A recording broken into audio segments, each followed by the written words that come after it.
Hi, everyone. I'm attorney Donna DiMaggio Berger, and this is Take It to the Board, where we speak condo and HOA. A visit to my local park confirmed my suspicions about pickleball. I saw 24 courts packed with people playing and waiting to play. So I did a little research and confirmed that pickleball is indeed the fastest growing sport across the U.S., according to U.S. Pickleball. A year ago, the sport had 5 million players, and today those numbers have climbed to 9 million. According to a 2022 report by the Sports and Fitness Industry Association, pickleball is now played by almost as many people aged 65 and older in 2021 as it is by people between the ages of 6 and 17. Athletic wear labels, including Fila, Nike, and K-Swiss, have marketed clothes and accessories for pickleball, and newer brands like Recess, Lux, and Tangerine have largely built their businesses around pickleball. Even Venus Williams has gotten into the act with a selection of garments called the Pickleball Edit on her 11 by Venus Williams website. Our guest today is going to help this podcast host figure out the appeal of this sport. C.A. Messana is the Director of Instruction and Corporate Events for Phantom Pickleball. Before transitioning to pickleball, C.A. played tennis for more than 50 years. He was captain of the Florida Atlantic University men's college team from 1987 to 1989 and also competed in the NCAA men's tennis doubles championship in 1989. After his college tennis career, C.A. became a USPTA certified tennis professional. In 2019, he found and immediately fell in love with the game of pickleball and has since become an IFP certified pickleball instructor. Not only does he love pickleball, but he is a popular coach, and he's also part of Phantom's paddle testing team. We're going to find out more about that later. So, CA, welcome to Take It to the Board. Thank you, Donna. Thanks for having me. I think the goal here is to make me a pickleball enthusiast by the end of this episode. Do you think you're up to that challenge? Absolutely. I can absolutely make that happen for you.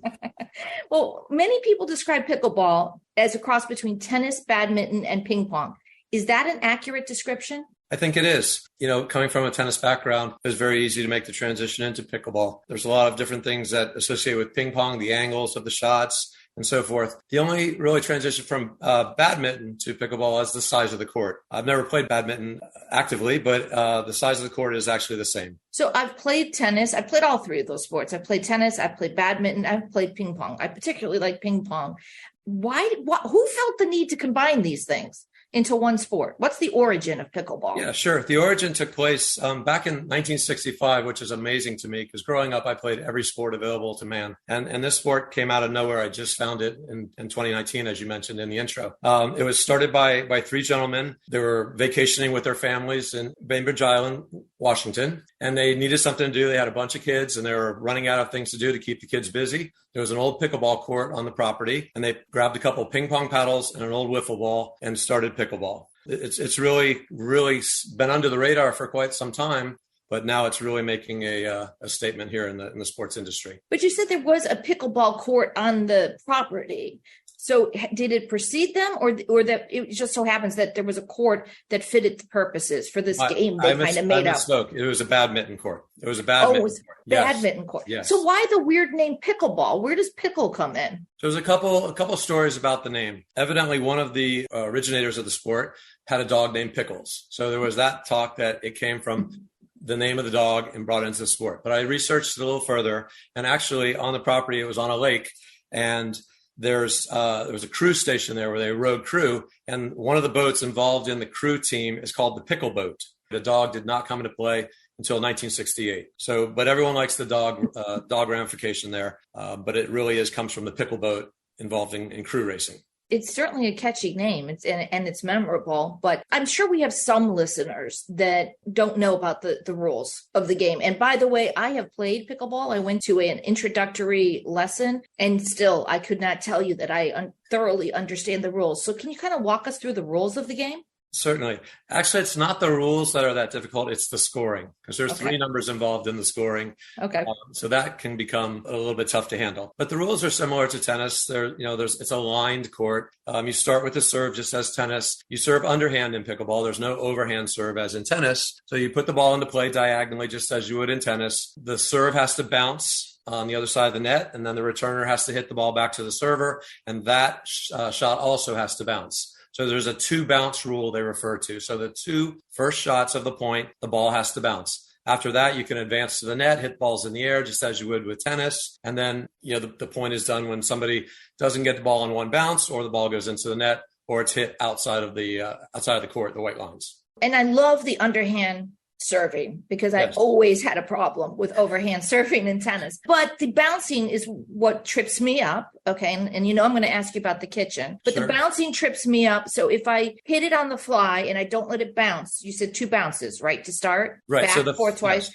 So then what happens? There's a point against me, or? Yeah, you'd lose that point. So the scoring is such, it's similar to volleyball. You can only score points when your team is serving. Okay. And there is a singles. You can play singles 1-on-1 as in tennis, but the very vast majority of games are played with doubles, with 4 people on the court, 2 versus 2. So you put the serve into play, hit it over the net, it bounces, your opponent hits the ball back to you. You have to let their shot bounce, and then you can proceed to the net.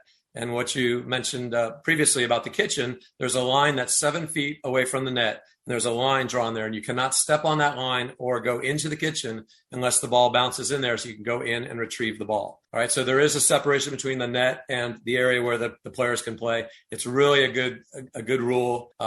These guys who put this game together really thought it out pretty well. It's a very fast-paced game when you're at the net. You're 14 feet away from your opponents, 7 on your side, 7 on the other side between the kitchen, and it becomes very, very competitive. Why the name The Kitchen? Again, we've got pickles, we've got the kitchen. Yes. Maybe these guys were hungry when they came up with this game. Yeah, I don't know. I think they might have been drinking a little bit, to be honest. They might have been hungry, but to come up with all these names and rules, very, very creative. Let's put it that way. So from what I'm hearing, there's nothing that really seems like ping pong except the paddles, right? Because the scoring is completely different. It's not as if one side gets to keep, scoring. You keep serving until you lose the point, correct? Exactly right.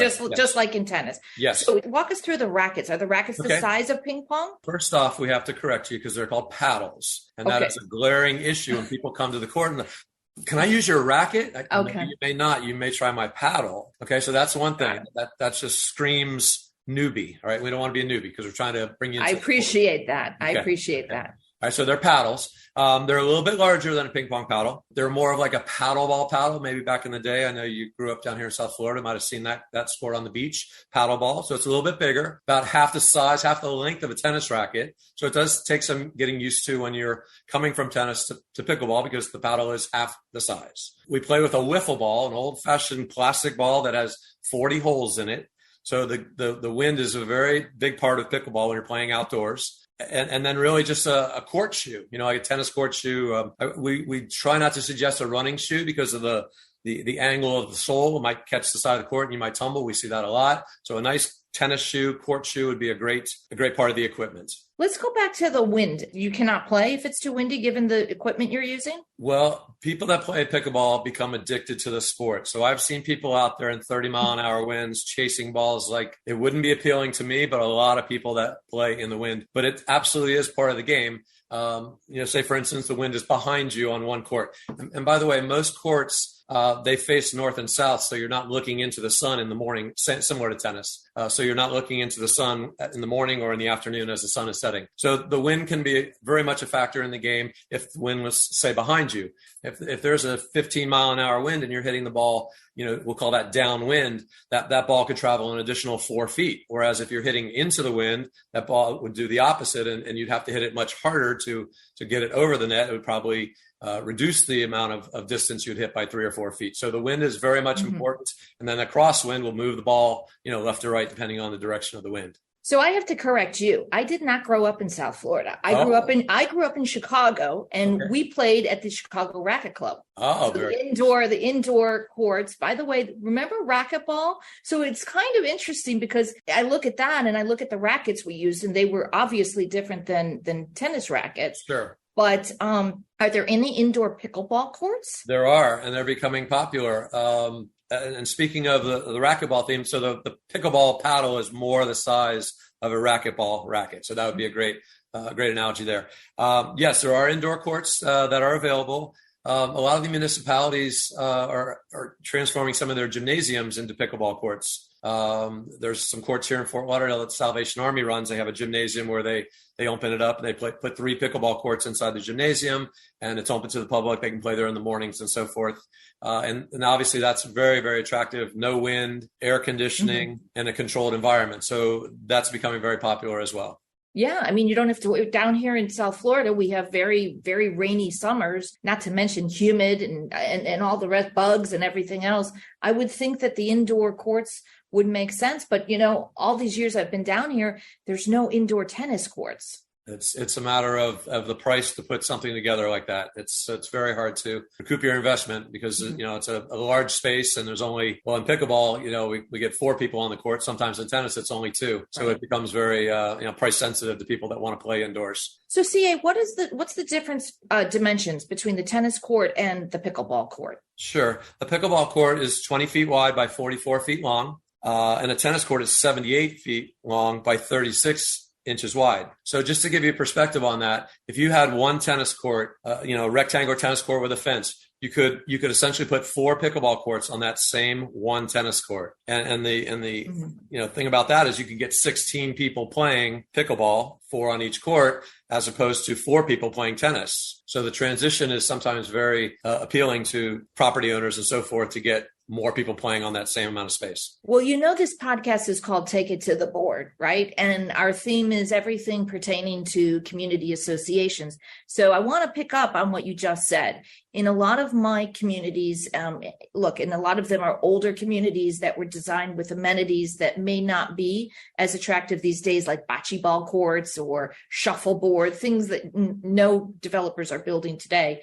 We've got a lot of these communities that are making material alterations, and they're changing some of those amenities. They're actually reducing, in some cases, tennis courts and adding pickleball courts. And obviously, these are material alterations. These boards need to speak to association council about how they legally do that. But from what you just mentioned, it can become a problem in some of the communities because you've got more people using the amenities. And I've, had some complaints about the nuisance factor in terms of the noise. I guess part of it is what you just said. You could have 16 people playing on courts where you would normally have 4 people playing tennis, or maybe 8 people playing tennis. Is pickleball inherently a noisier sport than tennis? I knew we were going to go that route, Donna. I have some information to let's just say add, not support or defend, but just add to this conversation. So I looked online, and there was a study done by a doctor out of George Washington University about the noise level and the decibels. He got real technical on it. Okay, he found out that pickleball, the decibel noise level is 45 decibels. And pickleball happened to be 10 decibels louder. Okay, so it is a little bit louder. But I guess the EPA has a number of 55 that becomes a nuisance that impacts health and wellness. Okay, so it falls under that number. However, the other part of that was the philosophy of, did people care for the sound? Like, there's sounds that happen all day long. Let's say the gentleman cutting the grass at the condo or the association, wherever the housing development, right? That they know that's going to be noisy. That's an annoying sound, right? But okay, the grass has to be cut. But for people to go in with maybe a closed mind on pickleball, that becomes a nuisance, that sound. They're not genuinely in love with that sound. For people that like pickleball, that sound is not annoying. But for people that don't know the sport, or haven't been experienced to it, it becomes a nuisance. I guess it also depends in terms of the length of hours that the association is allowing people to play. If you're allowing people to play up until 11 at night and the courts are close to the units or the homes, that could become an issue. So CA, are there different surfaces for a pickleball court like there are for tennis, like hard surface, clay, grass? There are different surfaces. However, clay and grass are not part of them. A hard tennis court like asphalt with a painted surface is probably the most popular, definitely the most popular. As we mentioned, playing indoors, they play on a gym floor, which could be made out of wood or a rubberized surface in some gymnasiums. So those are the most popular. And they do have a rubberized surface that sort of comes together like a puzzle. They connect like one by one foot squares, and they make a court out of that. So those are the main surfaces in pickleball. You mentioned it's like a wiffle ball, the ball, correct? Yes, it is. And it bounces differently. What's the bouncier surface for pickleball? The bouncier surface would be outdoors on the concrete and the asphalt. Mm-hmm. There's actually a different ball that's used when they play indoors because the surface is different. So the ball that's indoors is a softer pickleball, and it has larger holes. I would say maybe the holes are just a little bit smaller than a dime, so they're a little bit bigger holes. Whereas the pickleball that's used outdoors, if you took a pencil like the size of an eraser on a pencil, that would be the size of the holes on the ball in the outdoor surface. So I mentioned in the introduction, according to those reports, the industry reports, there's a pretty broad appeal across many demographics for pickleball. But, you're out there, you're coaching, you're teaching, you're playing. What are the demographics that you see? Is it more popular amongst one age group than another? Initially, the appeal was to the older folks. I would say the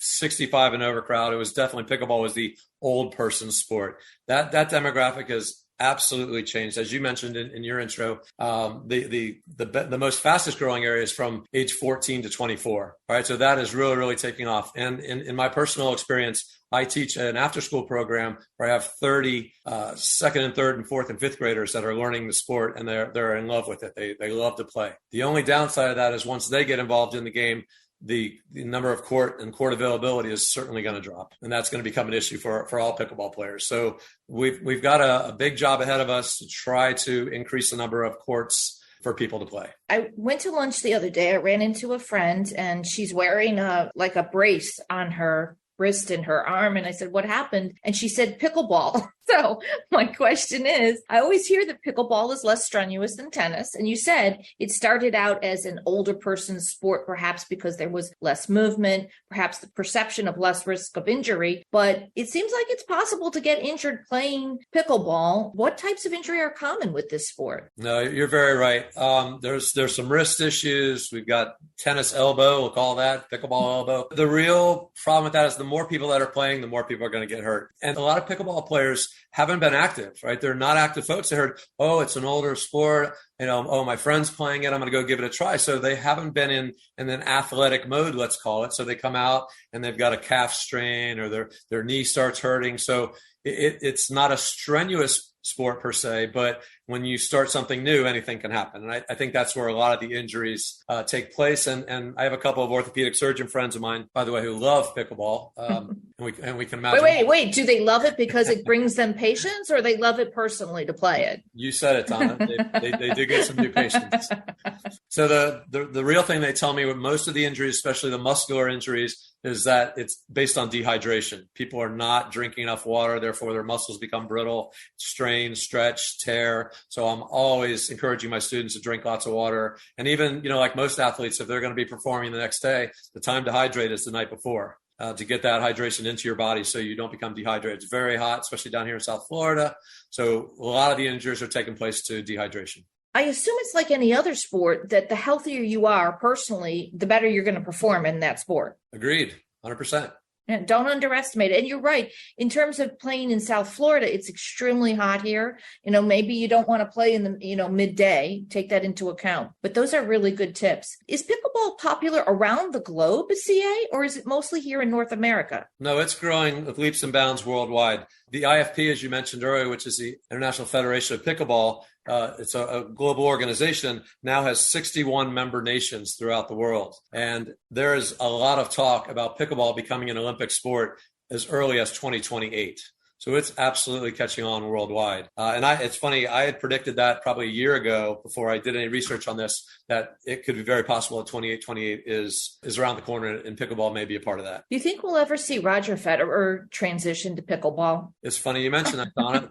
This weekend, as a matter of fact, here in Plantation, Florida, we have 4 tennis stars from the past: John McEnroe, Andy Roddick, Michael Chang, and Andre Agassi playing in a tournament down here at the Hard Rock Hotel in Hollywood, Florida. This weekend? This weekend, April 2nd. I am leaving town, but my better half, he would be there in a flash. I'll have to tell him when we finish taping. You should. Wow. So we may very well see that. That fascinates me because given the popularity of the sport, and I mentioned in the intro, we've got designers actually designing clothing lines. I'm wondering if we're going to get big names in pickleball, if we're going to start knowing the top pickleball players. We certainly will. And most of the top, I would say the top 10 pickleball players in the world came from tennis. Some of them, playing professional tennis didn't make it to the, household name status, but they came from Division I tennis players, professional tennis players that are making the transition. Maybe they're in their, late 20s, early 30s, and you still have a long way to go in pickleball. So it's happening for sure. So you may not know this, CA, but pickleball is not my passion. Fashion is actually my passion. And I kind of wove that into the introduction to this episode by mentioning that there are designers that are designing pickleball clothing lines. That fascinated me. I've heard that players can't wear the same bright yellow color as the plastic yellow ball. Is that true? It absolutely is true. And it's a very good rule because the ball would blend into the shirt and you'd have a tough time picking the ball up. So it was really a good rule that they enacted to make it a little bit easier to see the ball. So just to satisfy my passion for fashion, what do you see on the courts? Are there any other rules about pickleball appropriate clothing? Have you ever had to throw somebody out for not being appropriately clothed on the pickleball court? No, that's not going to happen. The fashionistas haven't really entered into the sport. So we'll give you a ring once that starts happening, Donna. So it's a t-shirt and a pair of gym shorts and a pair of tennis shoes. A lot of the paddle companies themselves are doing a lot of the clothing, obviously sponsorship with their names and the different paddles. Phantom for one has a great line of t-shirts and tanks for the ladies. But it's not as fashion sensitive as it will. Not as fashion forward. Well, you'll keep me out of it. You don't want us invading your sport. CA, you just mentioned the tournament at the Hard Rock. What kind of other pickleball tournaments and associations are out there? Oh, there's two main associations, the PPA and the APP. These are the two governing bodies of tournaments per se, and they've they've signed a bunch of pickleball players to play in their tournaments. So there's a little bit of there's competition between those two entities to sign the best players and get them playing in their tournaments. But a pickleball tournament is totally different from what you think of a tennis tournament. When they host a pickleball tournament, there's a professional side of that tournament. There's also an amateur side of the tournament. So Joe Blow and his buddy could hop in there and play this tournament where, let's say, two of the biggest names in pickleball would be, Ben Johns and Zane Navratil, let's say. So these guys are battling for prize money, but yet, Joey and his buddy are out there playing on those same courts in that same tournament. So it's a really unique concept to bring the amateurs and the pros together playing on the same courts at essentially the same time. Are there companies like Fila and Nike that are sponsoring pickleball players in the professional portion of the tournaments? Fila is more so involved with Nike. Nike's been a little slow to the table. I'm not quite sure, but Fila's on board. They have the number one ranked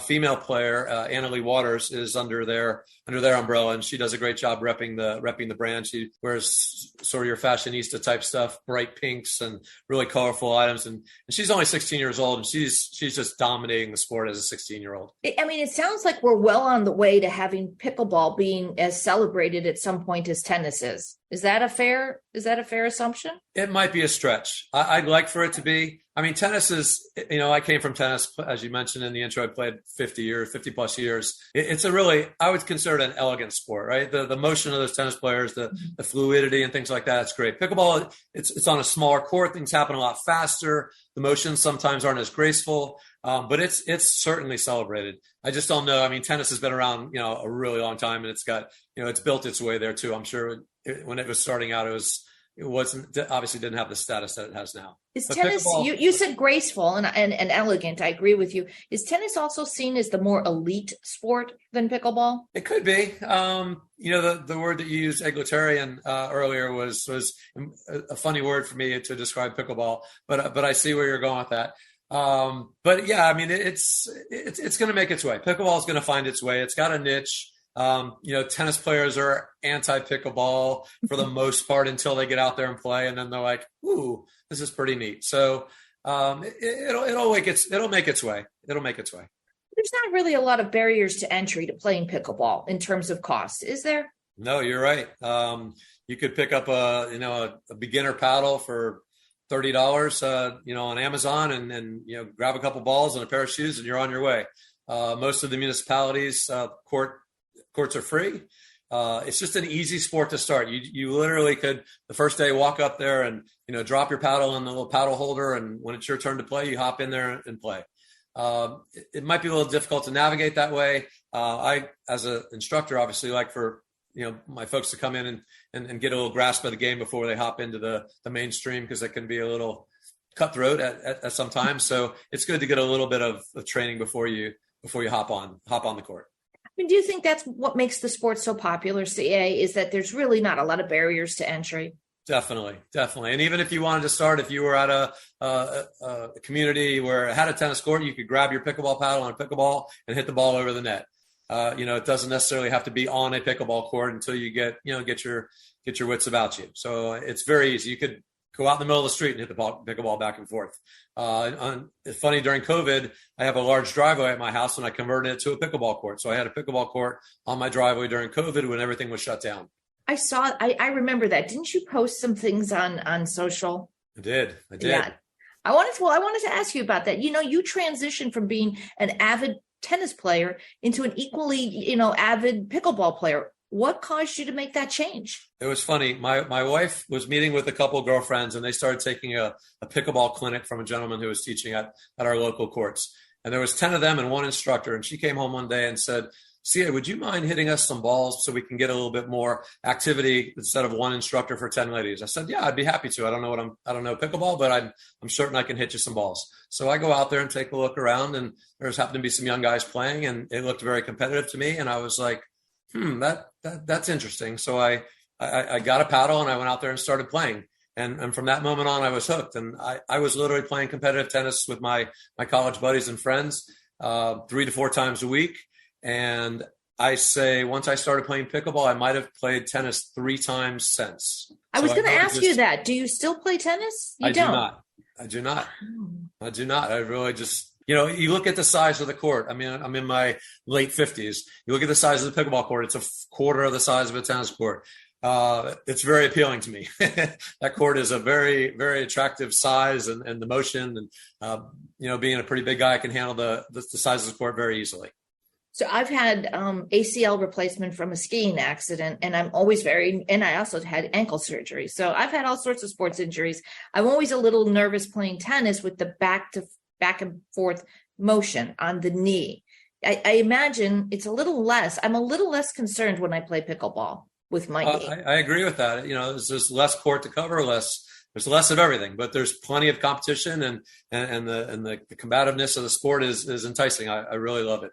It's fun. So I mentioned in the intro that you were part of the paddle testing team at Phantom. What's on the horizon for pickleball paddles? Well, just better materials and lighter, and the face of the paddle, they refer to as grit, meaning let's say if you had a ping pong paddle that has like the sandpaper paddle on ping pong, we don't use sandpaper per se, but it's a carbon fiber finish that has a little bit of grit to it. So grab the ball and you can create better spins. And then the carbon fiber is the newest materials that, when that ball hits a carbon fiber paddle, it jumps off there with a lot of velocity. So there's always a better paddle to be made. But this is a real society of people who play pickleball, right? Anywhere you go, you meet somebody, and if they also play pickleball, do you feel like you have something in common with them? Yeah, absolutely. Where do you play? And the first thing, there's lots of, similar to tennis, there's a level, there's a rating system. So, are you a 3.0? Do you play 5.0? Do you play this? So there's always something to talk about pickleball. And, once you get a pickleball person started, they never stop talking about the sports. I didn't know there was a rating. So is there also a handicapping system like golf? No, there isn't. There's just a rating system. So when these tournaments take place, you have your rating. And the more tournaments you play, they track your progress, and you move up in rankings as your skill level improves. But there's not a handicapping system per se. So what are your top tips to turn someone into a fantastic pickleball player? Easy entry, very social. We didn't mention that. I mean, many friendships have been found on the pickleball courts and clubs, pickleball clubs. That's a really appealing thing. Before COVID, a lot of the people that play at our local courts, let's say on a Friday night, they'd play for a while and then go out and have a drink or a bite to eat afterwards. The camaraderie of the game, again, the easy entry, the ease of the sport. Again, I could bring any person out there, and within after the first half hour, they'll be smiling, having fun, and enjoying themselves. I may take you up on that. That sounds like a challenge, CA. Let's do it, Donna. Also, I think I've seen some people playing pickleball while they are imbibing on the side. Haven't seen that. Okay, you haven't seen that. Not that I'm admitting. My final question is, what do the initials CA stand for? Charles Arthur. That's okay. Is this going to shock any of your friends who listen to this episode? Probably, because I didn't care for the name Arthur for a long time. So for the first 15 years of my life, I told him my middle name was Anthony. That might be a little bit of a shock, but it's time now. Well, thank you so much for joining us. And like I said, I'm going to take you up. I'm going to give pickleball another look. I'm ready when you are. Thanks so much, CA. Thank you, Donna. Thank you for joining us today. Don't forget to follow and rate us on your favorite podcast platform or visit takeittotheboard.com for more ways to connect.